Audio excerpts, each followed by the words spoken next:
여러분 안녕하십니까? 2023년 개묘년에 좀 많이 바쁜 들이 있죠. 바쁘고 변화가 많습니다. 그죠? 약간의 부부의 간의 다툼이란가 연애의 다툼도 좀 있고요. 이사도 많고 매매도 많고 그죠? 뭐냐 복잡한 일들이 많이 생겨나고 생각지도 못한 일이 변화가 많이 일어나기도 합니다. 또 건강상에도 약간의 이상이 오는 분도 있고요. 그러나 결국은 전화이복이 되는 그런 띠들이 있습니다. 그런 분들이 바로 닭띠 분들입니다. 원래는 이제 개묘년이라 해서 닭띠 분들하고 묘유충살이라고 합니다. 그죠? 충이란 것은 뭡니까? 이 닭띠이기 전에 우리 사주 명리학 쪽으로는 금기운에 들어가거든요. 금극목이라 그래서 묘목은 묘는 바로 이 나무에 들어가는데 이걸 금극목이라 그럽니다. 나무를 좀 잘라버리는 그런 형국이 되죠. 그러나 나무는 자르지 않으면 또 소용이 없죠. 그래서 처음에는 좀 충이 일어나지만 결국은 그 나무를 잘라서 우리가 불을 뗄 수가 있는 거죠. 그죠? 그래서 이것을 어떤 데 잘 마르겠습니까? 겨울에는 잘 마르지 않죠. 묘목은 선목이거든요. 선목이고 곡직이란 말이에요. 질기고 아주 젖은 그런 나무라 보시면 되겠죠. 그 묘가 바로 닭띠죠. 닭띠가 그 나무를 잘라서 이제는 언제 잘 마르죠? 양력 3, 4, 5월에 잘 마르겠죠. 햇빛이 너무 좋으니까요. 그 묘목을 잘라서 나눠 말라서 쓴다는 거죠. 그래서 금전복이 들어오는 겁니다. 처음에 이렇게 딱 충이 날 때는 충을 딱 때릴 때는 약간의 데미지가 오겠죠. 그러나 그에 대해서 너무 두려워할 필요는 없습니다. 그 변화는 결국은 이 마르는 시간이 필요하거든요. 말라서 다시 뗄 때는 굉장히 화력이 아주 좋아지겠죠. 처음에는 젖은 나무라서 잘 안 잘라지겠죠. 그럴 때는 약간의 충살이 나오는 겁니다. 그래서 닭띠는 원래 묘유 충살이라고 해서 약간의 변화는 옵니다. 분명히. 그러나 결국은 좋아지는 변화다.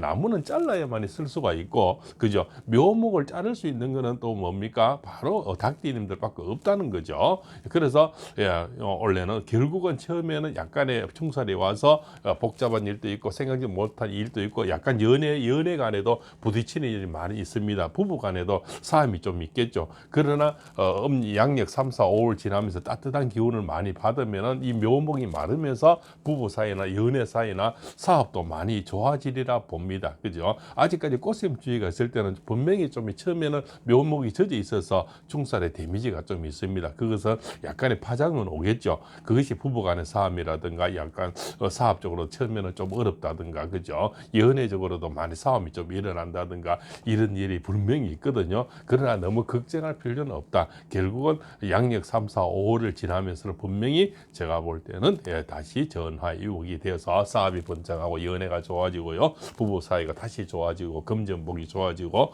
특히 또 건강이 좋아집니다. 45년생들 지금 건강이 많이 좀 안 좋은 분들이 있죠. 3, 4, 5월이 지나면서 회복이 좀 되리라 보고요. 57년생도 마찬가지 이런 분들도 이제 건강이라든가 사업에서 좀 다시 번창할 수 일어날 수 있습니다. 69년생도 마찬가지죠. 이별이 참 많죠. 이분들이 혼자서 하시는 분이 너무나 많죠. 그런 분들이 제2의 인생이 되는 처음에는 이별이 돼서 외롭지만 다시 좋은 분이 생기리라 봅니다. 81년생들은 뭡니까? 다시 새로운 일단 전기를 마련하겠죠. 새로운 재혼도 많고 늦은 또 혼인도 많습니다. 그래서 또 원래는 변화가 무상한 생각지도 못하는 사람이 기인이 다가오기도 합니다. 그래서 기대를 해보시기 바라고요. 93년생은 이제는 막 시집 장가를 그런 나이라서 초혼이 많이 이루어집니다. 또 새로운 변화가 연애는 오래 했지만 그 연애는 떨어지고 바로 결혼이 들어옵니다. 연애를 오래 했다 해서 결혼이 되는 건 아니잖아요.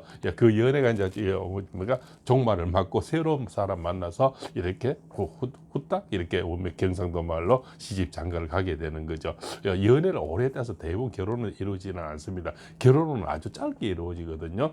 그 긴 연애를 버리고 다시 새로운 연애를 할 때 그때는 이미 결혼을 베이스로 깔고 만나기 때문에 결혼은 이렇게 빠르다고 보면 됩니다. 왜? 나이 어릴 때 연애하고 나이가 차서한 연애는 좀 다르거든요. 그래서 세상을 또 알 거는 많이 아는 나이기 때문에 이미 결혼을 전제로 만난다는 거죠. 그래서 혼사가 많이 이루어지는 겁니다. 그래서 닭띠님들 원래 이렇게 처음에 좀 분주하고 좀 이렇게 시끌벅적해도 그럴 때 걱정하지 마시고요. 결국은 좋아지리라 봅니다. 닭띠님들 좀 혈압이 많고 비염, 축농증이 많죠. 목병이 많습니다. 호흡기 질환이 많거든요. 그죠? 탈모가 많죠. 그래서 늘 머리 쪽으로 마사지를 많이 하시고요. 목에 좋은 걸 많이 드시고요. 그죠? 비염, 축농증이 많이 있을 겁니다. 그거는 우리가 창리자라 그러죠. 독고말이라 그럽니다.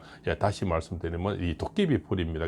3대 도깨비 풀이죠. 독고마리, 창기자를 드시면은 비염 충농증에는 아주 좋은 효과가 나리라 봅니다. 이 비염이 환절기 3, 4, 5월에는 참 이게 뭐 우리가 뭡니까 먼지도 있고 꼭꼭가루도 있고 해서 정말 잘 안 낫거든요. 그래서 창기자, 독고마리를 드시면은 많이 도움이 되리라 봅니다.